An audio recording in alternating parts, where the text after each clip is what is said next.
Fleur Ferris's latest book is a middle grade novel called 7 Days. She's also written several young adult novels and has developed a great career as an author after working as a police officer and a paramedic.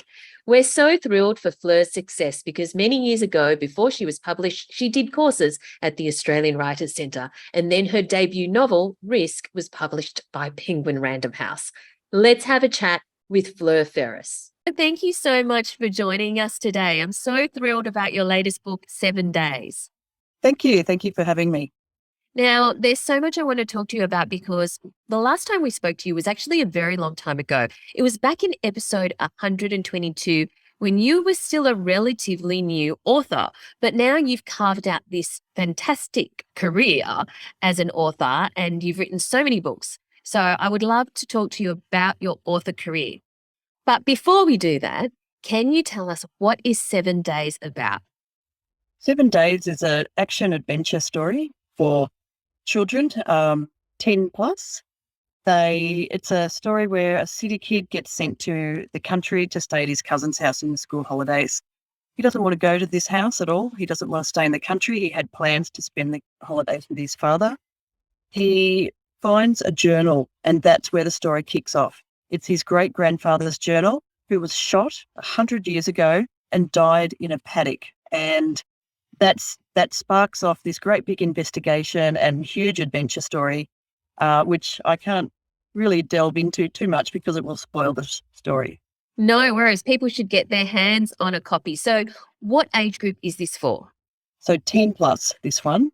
10 plus. So that's very different to the books you started out with because you started out with Risk. That was your first novel, your debut novel, and it's young adult. And then the subsequent novels, which were Black, Wreck, and Found, had that element of mystery. They were also young adult novels. So that was like, the 14 plus or thereabouts, 13, 14 plus? Yeah, 13, 14 plus. Some of them are a little bit older. Risk is taken up by year sevens. So that's 12 plus. Mm-hmm. So Wreck and Black were for a little bit older. Okay, so you were in this older kind of age group, but then in the book before 7 Days, which was Nullabaloo Hullabaloo, such a departure from the gritty kind of stories you were writing before because it was about fairies and it was also for a younger age group. So what was the age group that one was for? That one was for 8 plus, although it is quite a large book for that age group, but that is the age group that it was marketed to. All right, so you've gone from young adult to 8 plus there and then 10 plus here. Why the change? I wrote Nullabaloo Hullabaloo for my 3 girls, my 3 daughters. They were going to a public primary school at Bunaloo, New South Wales, and they truly believed that fairies lived on the grounds and came out after the last bus left. Now, this story, it was so detailed that the kids were telling the preps, which were my kids, so it was told down from the big kids to the little kids, and my kids believed it 100%. It was such a beautiful story that they came home with in such amazing world-building detail that I thought I have to capture it somehow. And of course, I couldn't photograph it. It was in their imagination. So the only thing I could do was write it. I planned to make 4 books, one for each daughter and one for myself, but it went much wider once it got in the hands of the publisher. So, yes, congratulations on that. That's exciting. Thank you. And now with 7 Days, can you tell us what was the seed of the idea for that? What made you think, I'm going to write this story? I was actually researching a true crime story, and there was some murders in Mansfield, Victoria, which is where I lived, and that's Vanity is Mansfield. I've renamed it for the book. So I was researching something else, and the seed for that, and when this crime was really terrible, a very dark thing that happened in Mansfield 100 years ago, but it still impacted people living in the town today. And I just thought, wow, what a concept that what we do today will impact somebody in 100 years' time. And so that's where the story was born. Why were you researching this true crime in Mansfield from 100 years ago? I was looking at it. I'm moving my career across to TV as well as writing novels. and it was for a documentary that I was researching. Oh, great. Okay, so now let's just give people some context because you actually started off, your previous careers have been as a police officer and a paramedic. So very, very different. At what point did you think, I want to write novels? I was writing novels when I was in the police force, so way back in my early career. It was my creative outlet in a very black and white world of law and crime. And so I then did paramedics for 10 years, went over to Adelaide and studied over there. Again, it was very dry. I knew I wanted to write novels and I was still ticking away. I'd written 4 by this stage. I had But 3 4 that were unpublished. 4 that were unpublished and Mhm. still unpublished, still not read by anybody. And then I moved to a rice farm in New South Wales. And when I got out there, I just thought, okay, I need something for myself now. It was that dry. We were isolated, dry, flat land, and we were farming. And I just thought, okay, now's my time to really concentrate and write for someone to read my work, which was a big change, big shift in mentality for me. And so I wrote the next book for an agent to read, hoping to get an agent. And I did get the agent that I'm still with today. That book didn't get published. Risk was the next book, number 6, and that was picked up by Penguin. Now, back then, when you decided, when you were on that farm, you ended up enrolling, this was many, many years ago, you ended up enrolling in a course at the Australian Writers Centre. So how was that useful to you in your writing? I've done a lot of courses for writing, and every single one of them was useful. It challenges you, it gets you out of your comfort zone, and so you do exercises that you wouldn't normally do, and you create characters you wouldn't normally create and put them in situations that you wouldn't normally write within. So the course that I did just expanded my mind of what I'm capable of doing, I guess, and everything adds up. So in terms of writing, when you are in your first draft or when you've got the idea and you're pouring it all out of yourself, what does your writing routine look like? when I'm writing my first draft, I sleep very little. Really? My imagination is so active that I can't stay asleep for very long. So when I'm doing that first draft, I probably start about 4 a.m. And once I start, I don't stop until it's finished. So of course I sleep in that time, but I try and keep my head in the story, in character, and I can't deviate out of that. Otherwise it knocks me out and I have trouble getting back into the story. So during that time, I don't watch TV and I don't read books. I'm in that story and I live in it. So But do of you, course, I mean, with 7 days then, how long did that take? 7 days took me maybe 5 weeks to write. I was working full time as well. So when I go and do other things, my head stays in the story even so. So say if I'm making lunches for the kids, I'm creating a scene or I'm seeing a scene in my mind that I'll write later. And that's how I write. I see scenes in my head like a film, like I'm watching a movie, and then I sit down and I write that scene. So while I'm working, I would do whatever I could to get all my work done, and of course, honour the job that I was doing. But I was always in the story. Wow. And so do you know what's going to happen? Not always. I know some major incidents, I suppose, but a lot of the magic happens on the keys for me, and they're all the little twists and turns. I know the main story. Usually I have a start and an ending and a few things that go on in between, but all the twists. So in Risk, there was a major thing that happened in the middle of the story and I had no idea that was going to happen. With 7 days, there's lots of twists and turns in that story. And I still didn't know who the bad guy was until I'd written it. And then I sat back and thought, can I do that? Can he be the bad guy? And so do you enjoy living in your story this much, or are you hanging for it to end so that you can finish writing and get on with the rest of your life? I love being in the first draft. It's my very favourite part of the writing process, but I am exhausted at the end of it.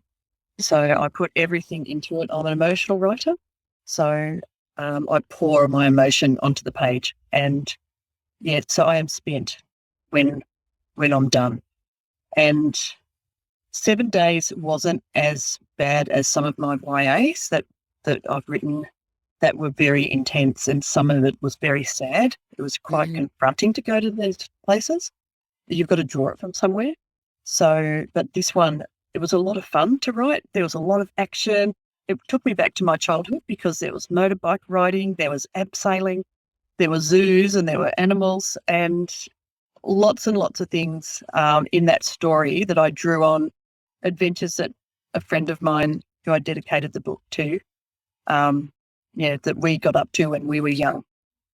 And so you're living in this story and you're obviously fully immersed in it, but you said that you were working full time as well. And yet you wrote it in 5 weeks, which is astounding to me. So obviously you didn't sleep at all. Now, what kind of role were you doing full time? And how did you then, what hours were you writing the story? I was working for Parliament of Victoria. I was writing for them, so writing for different ministers and doing some research, some quite serious issues, which goes hand in hand with some of the things that I write about, some of the themes that I write about. I don't take incidents from my work and put them into a story, but there are common themes that are in communities that make their way into my work. The same as when I was in the police and ambulance. There were things that I'd been to, situations that I'd experienced and that I'd take then and pop those in. So I give an emotion to the character or a course of action after some crisis has happened. So, but I was working, I edit at night because I'm too tired to create, and I write from 4 till 7. Then I do the kids, get them to, and then edit later that night. But I wouldn't be able to maintain that and write something straight after because you're too exhausted by the end. You need that break. You need to just get out of the story. Yeah, absolutely. I mean, it's mentally exhausting. It's physically exhausting, but you obviously are so focused because 4 to 7 is only 3 hours. And that means you're only you're writing for 3 hours a day. Is that 7 days a week as well? Yeah, I write Saturdays and Sundays as well in that writing phase. And that's from, I would be stressed if I didn't. So my family are really understanding in that way. And when I finish a book, my husband's like, "Oh, hello, you're back." So they understand that when I'm writing, and they also understand that I don't take very long to write a first draft, so it doesn't go on for a year like that. It's short and very punchy, and so I think risk was 35 days for the first draft to be finished. Wow. That's incredible. So after you've written your first draft then, even though you say you edit at night, do you go to another draft after that? What happens after that? No, once I write the end, I send it straight to my publisher. Wow. I've got a lovely friend who lives in Sweden and he reads for me as I write the chapters. Oh. And he doesn't give advice, but he proofreads as I go, and he asks questions, and then I know if I've hit my mark. It is such a generous thing that he does for me, and he's writing now, so he'll return the favour. But so he's a school teacher, and he teaches Year 9 to Year 12 English, and he's just an incredible help to me. That's incredible. So basically, you have a beta reader on tap as you are writing. You're not waiting to give them the final manuscript. He's reading it chapter by chapter. But has it ever happened where, you've given him your chapters and then some chapters later you realize, Oh, I've got to rewrite that entire thing because I've gone down the wrong rabbit hole or something. Yeah, I have had to scrap chapters. And so when I was writing Rec, it's from two points of view. And I started writing it as the story unfolds, as a reader would read it. So I was jumping from character to character. And I realized that my characters started sounding too similar. So I then had to stop everything and write all of one character for the entire novel and then all of the second character. And then I pieced them together. So Wow. there were about 10,000 words that I had to scrap because the Yeah. characters, they just didn't sound, they sounded like the main girl. Mm. So you've written for young adults and now sort of the older middle grade. Well, Nullabaloo, Hullabaloo is middle grade. Do you have an interest in writing for adults? Yeah, I do. My next book is for adults. And Oh, fantastic. yeah, the working title is called The Assembly. That can change, of course. I'm writing it as a TV series as well as a novel. So have you finished it or you're writing it now? Is it finished? No, I've written a number of scenes. So I did a course with AFTRS. And The Australian Film, Television, Radio School, yeah. yes, and that was writing for TV series, and that's where I started developing the idea. And so, yeah, I've written quite a number of scenes as a TV series, and I've done the opening number of chapters just to see if I can get the voice. So I haven't gone headlong into the first draft. I've just toyed with the idea of it being a novel as well as a TV series. All right. So a novel and a TV series, you've written some scenes for the TV series. You've written the opening of the novel. Are you planning to write them concurrently? Or are you going to write one and then the other? No, I will write the TV series first, and then I think I'll write the novel. So that's the plan now. My plans change because I haven't ever done this before. So Tell me about the interest in television. I've always had that interest. When Rec got published, I remember telling a journalist that I really want to write for television as well. But of course, I didn't have the skills. I didn't know how to do screenwriting. It is technically different. Totally different. So I knew I'd have to start studying and, get expanding the craft so that I could learn how to do it. My novel started getting picked up for film. So that sort of fed the flames. I fanned the flames and spurred me on. And I've now been studying screenwriting for about 5 years on the side. And I've just got my first screenwriting job writing a feature film. Oh, fantastic. Congratulations. Thank you. That's exciting. Yes, it's a very, very different process, isn't it? Because it's also a lot more collaborative. You have to discuss it with so many more people and they have their 2 cents worth. It also depends on, sometimes it depends on the actual actors if it's been cast already, because screenwriters know what certain actors are capable of and may have to put more on the page if they don't know what an actor is capable of. All right. So what is your dream scenario then in terms of a mix of things that you do, whether that's professional or also, your personal life? I think that my professional dreams is to see my films make it to the screen and for me to be the writer of those films or TV series. Some are in development now, which is very exciting. Nullaboo Hullabaloo is being adapted to an animated feature film. I'm not the writer of that one, but I've already read the draft of the script and it's very exciting.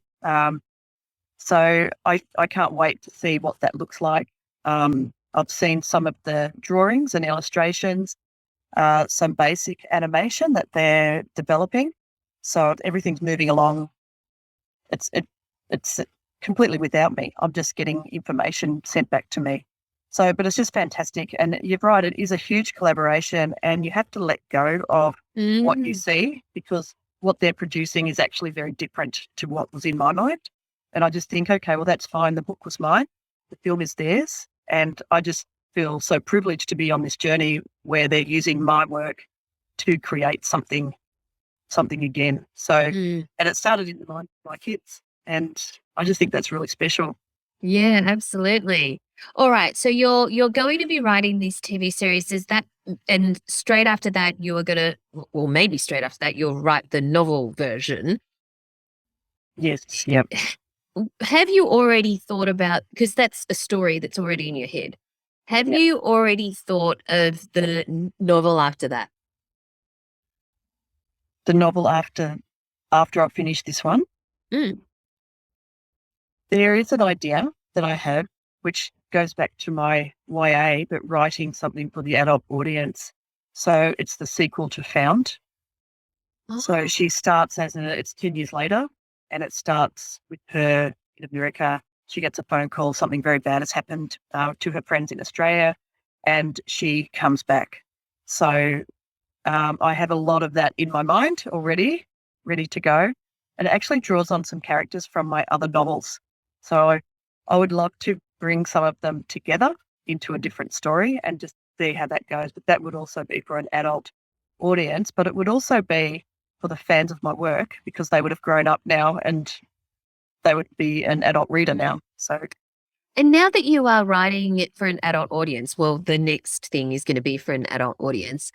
What have you noticed that's different in the way you approach your writing? Because it's vastly different to writing for an 8-year-old. it is. It is. I stay in character. So the difference is you're not needing to be in the school world. So you're not needing to be seeking advice from parents and things like that. So I don't think about, okay, I'm writing for a child or I'm writing for a teenager. I just write the story, but I'm always in character. So therefore it has always come out appropriate for the age. What do you mean I'm always in character? Well, when I'm writing for 7 days, I was 14. In my mind, You're the point of view character. yes, sorry. Right, Yeah, right, so right. I'm writing from that point. So when I was writing Nullaboo Hullabaloo, I was the point of view of a grade 5 child. So Right. there were, of course, those kids, they can't do things for themselves. They need to be driven places. They need, getting around, getting to do things. So the 14-year-olds were a little bit easier. They could sneak out away from parents if they had to. If I needed the character to be out away from parents, they could do those things. But a 10-year-old is different. They don't tend to do that. So, Yes. so writing for adults, it's throwing things forward back into my world where, you're juggling work and you're juggling friends and a social life and other responsibilities, bills. Yeah. And, Sure. Well, this is so exciting because your career is just going from strength to strength. And first the young adult novels and then middle grade and now film and television and all the rest of it. I cannot wait to see what you do next. Now, we always end with, what are your top 3 writing tips? Well, your top 3 tips to people who hope to really have a career like what you're having these days. one tip is write a lot in your genre and don't be afraid to let people read it. And I don't just mean people on websites and editors and people that, to give professional advice. I mean friends who are willing to read it or those in your writers group. So peer review is fantastic. And I would recommend anybody who is writing to seek peer review and surround yourself with people that you can swap reading with, because you will find errors in their work that you will then see that you do as well. And it's a huge thing. You learn just as much from reading someone else's work as you do from getting their feedback on your work. Great. The other thing would be to do courses, enroll in courses that you see, well, if you're wanting to do novels, of course, do novel courses, or if you're wanting to write short stories, enroll in those courses. And they're fantastic. Australia's got so many resources at our fingertips, and they can be online or in person. And you make great friends in those. and they become your readers as well, and your advisors, and the people who cheered for you right through. So the other thing is to read widely in the genre that you're writing in, and also watch the adaptations or the films or TV series in that genre too, because they're your market. That's what you're needing to achieve. That's what is getting published or picked up for film or television. They're the things that you're wanting to also achieve. So you would learn a huge amount from watching and reading widely. Wonderful. Great advice. Fleur Ferris, congratulations on 7 days, and thank you so much for your time today. Thank you. Thanks for having me.